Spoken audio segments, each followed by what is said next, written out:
Universitas Ciputra. Setelah ini saya akan melakukan interview dengan dua entrepreneur yang sukses di bidangnya masing-masing. Yang satu bidang makanan dengan produknya King of China, dan yang satunya di bidang trading. Selamat menyaksikan.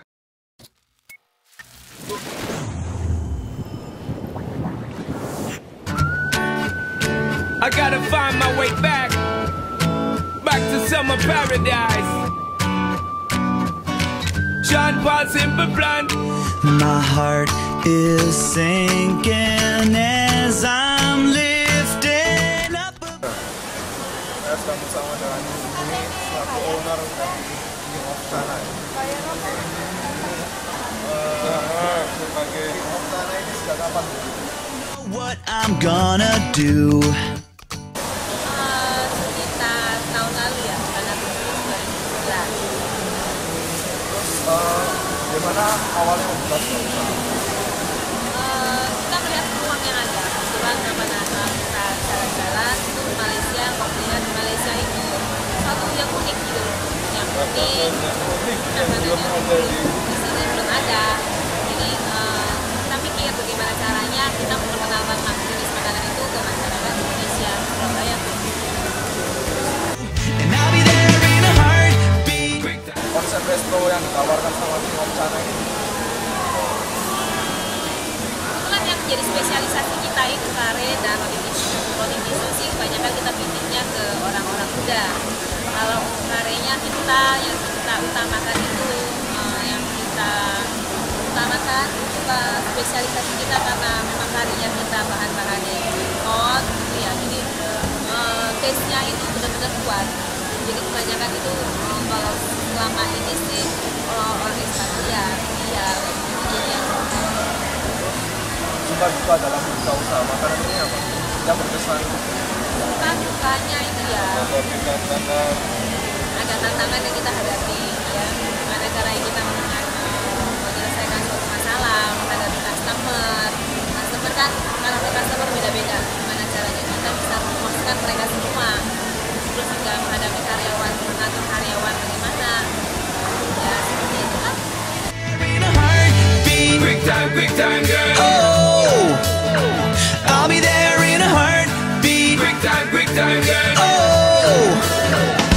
Apa yang seharusnya dimiliki oleh seorang entrepreneur? Harusnya saya sih jangan mudah menyerah ya, harus pintar melihat peluang yang ada, pintar mencari jalan, jadi kita bisa benar-benar apa yang kita harapkan itu bisa menjadi goal gitu. Ya, oke, thank you. Loving in bed, put it back on repeat. Oke, saya sekarang sedang bersama dengan Ibu Erina selaku owner dari CV Astrako. Selamat malam Ibu Erina. Selamat malam. Pertama-tama CV Astrako ini sejak kapan berdiri? CV Astrako sebetulnya berasal dari UD Indako, berdiri kurang lebih tahun 1996, dan pada tahun 2012 bulan 5 menjadi CV Astrako. Bergerak di bidang apa ya CV Astrako? Plastik. Oh, industri plastik. Terus mengapa memilih usaha dalam trading sebagai bahan bisnis? Karena trading itu resikonya lebih kecil dan kita bisa melihat keadaan pasar itu dengan lebih jeli. Terus selama menjadi seorang entrepreneur, menjadi seorang pengusaha, yang paling berkesan suka dukanya sebagai seorang entrepreneur itu apa? Suka dukanya menghadapi persaingan bisnis yang ketat. Jadi kita bagaimana caranya supaya tetap survive, yaitu dengan menjadi penjual yang menyenangkan dan omset yang besar walaupun untungnya tipis. Terus untuk prospeknya ini, langkah apa yang diambil oleh CV Astrako supaya bisa terus eksis, bisa terus berkembang di masyarakat?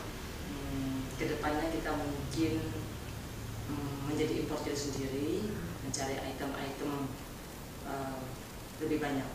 Oh, gitu. Terus untuk para calon entrepreneur ini, apa kiat-kiat untuk bisa menjadi seorang entrepreneur yang sukses di masa yang mendatang? Pertama, bersandar kepada Tuhan. kedua jujur, ketiga giat, dan mempunyai relationship yang bagus dengan pembeli.